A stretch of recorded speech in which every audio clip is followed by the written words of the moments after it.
Video में है मजेदार बातें, सीखने की नई नई सौगातें।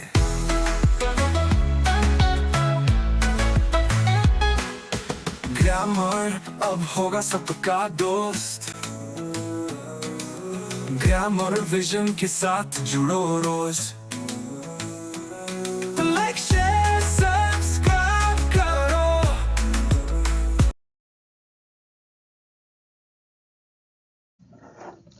How to convert active voice of simple present tense into passive voice?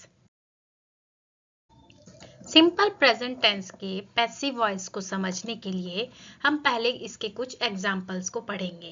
पहला एग्जाम्पल है Mohan rights a letter.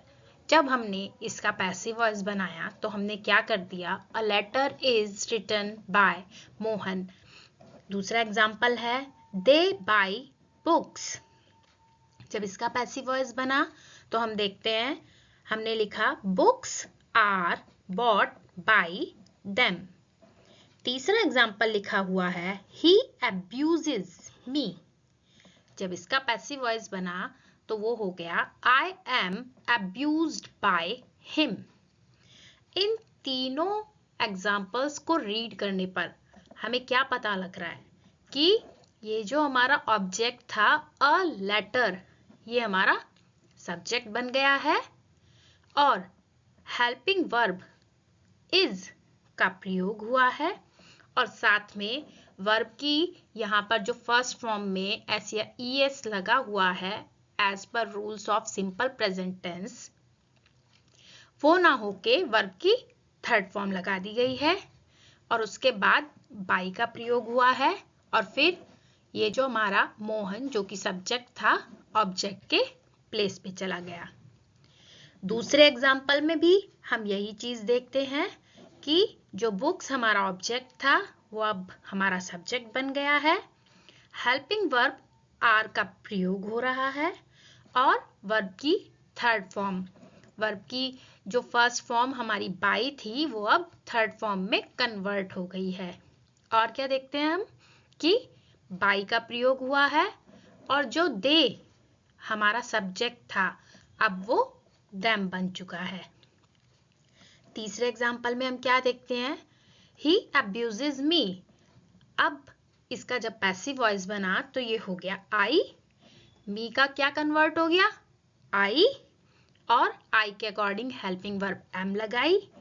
abuses का वर्ब की थर्ड फॉर्म में बदलाव हो गया है जो कि अब abused हो गई है और उसके बाद बाई का प्रयोग और he को हिम में कन्वर्ट दिखाया गया है। तो ये तो आपके कुछ एग्जाम्पल्स थे जिन्हें देखकर हमने ये पता लगाया कि जब हम सिंपल प्रेजेंट टेंस के पैसिव वॉइस को बनाएंगे तो उसमें हमें क्या-क्या नई-नई चीज देखने को मिलेंगी। चलिए अब आगे चलते हैं। सिंपल प्रेजेंट टेंस को पैसिव वॉइस में कन्वर्ट करने के लिए जिन नियमों का प्रयोग होता है अब हम उन पर एक नजर डालेंगे। पहला नियम है, इस टेंस में कर्ता के अनुसार इज आर एम सहायक क्रियाओं के साथ मुख्य क्रिया की थर्ड फॉर्म का प्रयोग होता है। मतलब ये है कि जो आपका सिंपल प्रेजेंट टेंस है जब हम उसको पैसिव वॉइस में बनाएंगे तो सब्जेक्ट के अकॉर्डिंग इज आर और एम का प्रयोग होगा हेल्पिंग वर्ब के रूप में, यानी कि आपको हेल्पिंग वर्ब यूज करनी ही करनी है जब आप सिंपल प्रेजेंट टेंस का पैसिव वॉइस बनाओगे। उसके बाद जो आपकी मेन वर्ब होती है, मेन वर्ब आप समझते हो ना, वर्ब की first form, second form, third form जिनकी होती है वो आपकी मेन वर्ब होती हैं। तो मेन वर्ब को आपको उसकी थर्ड फॉर्म में कन्वर्ट करना होगा। ये तो आपका पहला नियम है कि हेल्पिंग वर्ब का प्रयोग करना है और मेन वर्ब को थर्ड फॉर्म में यूज करना है। दूसरा नियम है, आई के साथ हमेशा एम का प्रयोग होगा, ही शी इट के साथ और जितने भी आपके सिंगुलर नाउन्स हैं उन सभी के साथ भी इसका प्रयोग होगा। आपका तीसरा नियम कहता है, वी यू दे तथा प्लूरल नाउन्स जितने भी हैं आपके उनके साथ आप आर का प्रयोग करोगे हेल्पिंग वर्ब के रूप में, और मेन वर्ब के रूप में क्या प्रयोग करना है? वर्ब की थर्ड फॉर्म। एक्टिव से पैसिव वॉइस को कन्वर्ट करने से पहले हमें एक बारी इस चार्ट पर भी नजर डालनी होगी और हमें एक बार इसको पढ़ना भी होगा। ये चार्ट हमें बताता है कि अगर हमारा सब्जेक्ट प्रोनाउन है तो वो किस प्रकार बदला जाएगा। जैसे सब्जेक्ट हमारा I, we, you, they, he, she, it, ये सभी आपको क्या दिख रहे हैं? प्रोनाउन है। ये सभी अगर हमारे सब्जेक्ट प्रोनाउन है तो जब ये ऑब्जेक्ट के प्लेस पर जाएंगे, आपको पता है एक्टिव से पैसिव वॉइस बनाते समय सब्जेक्ट ऑब्जेक्ट के प्लेस पर और ऑब्जेक्ट सब्जेक्ट के प्लेस पर चला जाता है, तो वो किस फॉर्म में लिखे जाएंगे, ये चार्ट हमें आपको ये बताता है। आई मी में कन्वर्ट हो जाएगा, वी अस में कन्वर्ट हो जाएगा, यू का यू ही रहेगा। यू अगर सब्जेक्ट के प्लेस पे है या ऑब्जेक्ट के प्लेस पर है तो वो यू ही रहेगा। अगर दे सब्जेक्ट के प्लेस पर है तो देम हो जाएगा, ही का हिम, शी का हर, इट का इट ही रहेगा, और अगर हु सब्जेक्ट के प्लेस पर है तो हु का हुम हो जाएगा। और यही चीज तब भी अप्लाई होती है जब ऑब्जेक्ट को हम सब्जेक्ट बनाते हैं, क्योंकि अभी तो हम पढ़ रहे हैं एक्टिव टू पैसिव वॉइस। जब और आगे चलेंगे तो हम पैसिव टू एक्टिव वॉइस भी पढ़ेंगे, तो वहां पर हमारे पास ऑब्जेक्ट दिए होंगे जिन्हें सब्जेक्ट में कन्वर्ट करना होगा। आज हम एक्सरसाइज 12.1 के केवल 2 ही सेंटेंसेस को डिटेल में रीड करेंगे।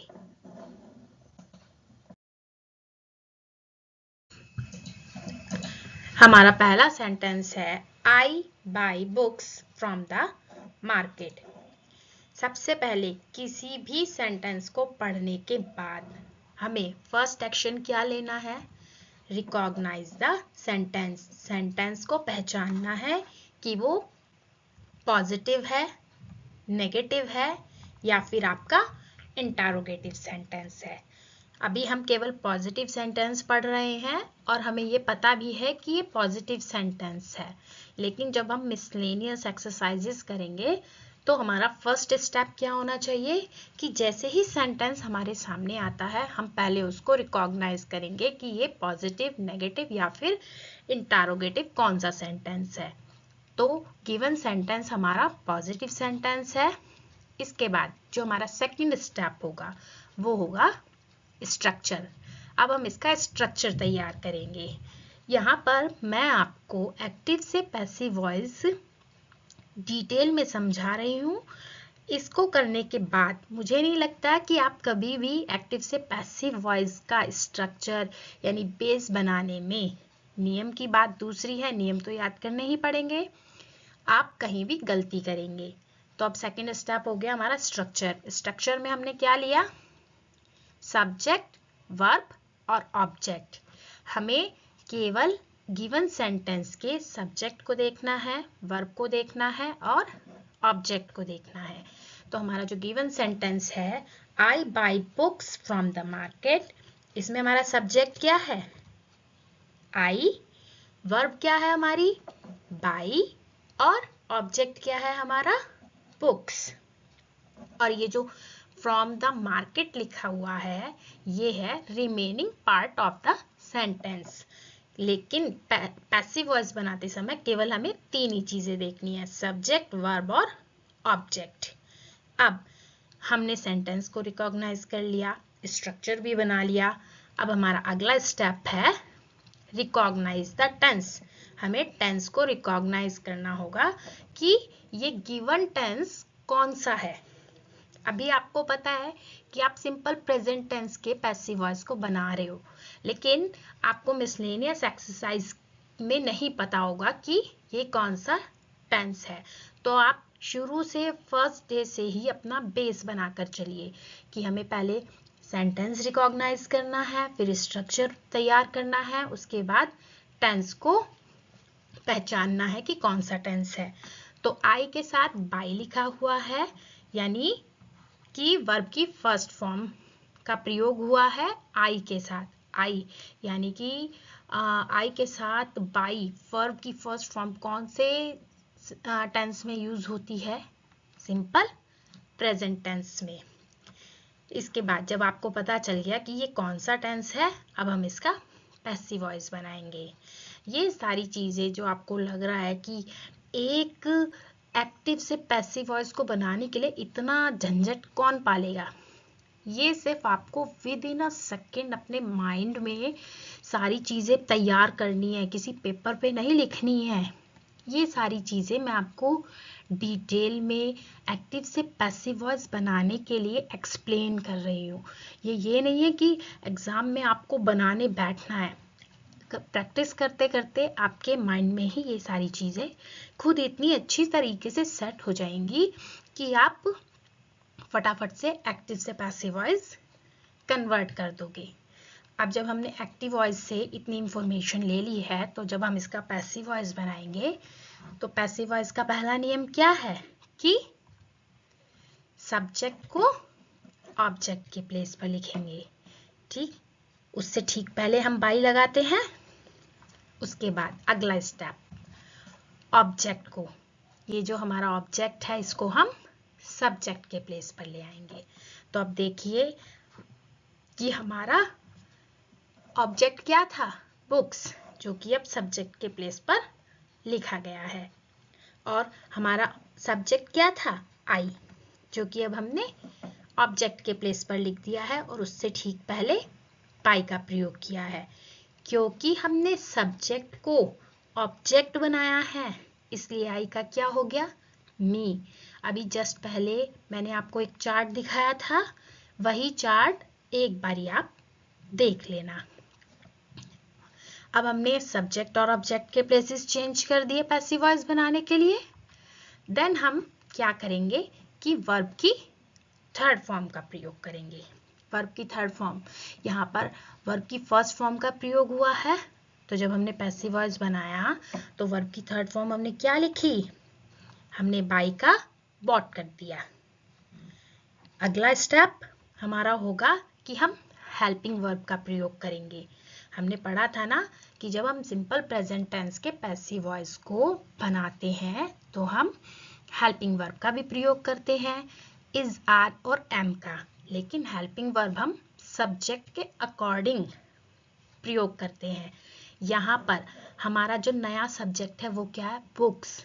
वो एक प्लूरल है, तो बुक्स के साथ क्या लगाएंगे हेल्पिंग वर्ब? आर। तो अब हमारा पैसिव वॉइस तैयार होके आ गया है। तो हमारा पैसिव वॉइस बन गया है, बुक्स आर बॉट बाय मी, और ये क्या है हमारा? From the market. Remaining part of the sentence इसको एज इट इज उतार देंगे, इसमें कोई चेंज नहीं होगा। तो हमारा पैसिव वॉइस बन गया, बुक्स आर बॉट बाय मी। सिर्फ आपको इतना ही करना है।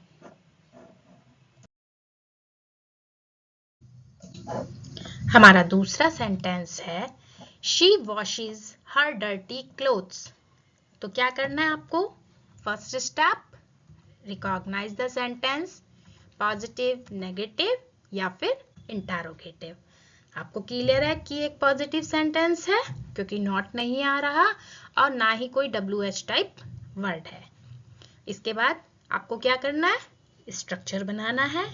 स्ट्रक्चर में हम तीन चीजें देखेंगे, सब्जेक्ट, वर्ब और ऑब्जेक्ट। सब्जेक्ट क्या है हमारा? शी, वर्ब वॉशेज और ऑब्जेक्ट हो गया हमारा हर डर्टी क्लोथ्स। अब रिकॉग्नाइज द टेंस। अब हम टेंस को रिकॉग्नाइज करेंगे कि गिवन सेंटेंस कौन सा टेंस है। शी वॉशेज, शी के साथ वर्ब की फर्स्ट फॉर्म में एस लगा हुआ है, तो ऐसा तो केवल सिंपल प्रेजेंट टेंस में ही होता है। तो अब हमने अपने गिवन सेंटेंस से इंफॉर्मेशन कलेक्ट कर ली है जो हमें चाहिए थी। अब हम इसका पैसिव वॉइस बनाएंगे। तो पैसिव वॉइस का पहला नियम, सब्जेक्ट को ऑब्जेक्ट की जगह और ऑब्जेक्ट को सब्जेक्ट की जगह लिख देते हैं। तो यहाँ पर हमारा ऑब्जेक्ट क्या है? हर डर्टी क्लोथ्स, और सब्जेक्ट शी। जब शी को हम ऑब्जेक्ट के प्लेस पर लाएंगे तो वो हो जाएगा हर। इसके बाद हमें क्या करना है, ये मैं वो नियम बता रही हूँ जो हर पैसिव वॉइस को बनाते समय आपको 100% यूज करने ही है। सेकंड स्टेप आपका है वर्ब की थर्ड फॉर्म। वर्ब की थर्ड फॉर्म लिखनी है। वॉश का क्या हो जाएगा, ये वॉशेस जो लिखा हुआ है इसकी फर्स्ट फॉर्म वॉश थी, तो थर्ड फॉर्म में जब हम इसे कन्वर्ट करेंगे तो ये वॉश्ड हो जाएगा। इसके बाद हमें हेल्पिंग वर्ब देखनी है, क्योंकि ये एक सिंपल प्रेजेंट टेंस है और इसमें हेल्पिंग वर्ब इज, आर और एम लगेगी हमारे नए सब्जेक्ट के अकॉर्डिंग। तो ये नया सब्जेक्ट हमारा क्या है, हर डर्टी क्लोथ्स, तो प्यूरल है, तो प्यूरल के अकॉर्डिंग हम यहाँ पर आर लगा देते हैं। तो अब हमारा पैसिव वॉइस क्या बन गया, her dirty clothes are washed by her.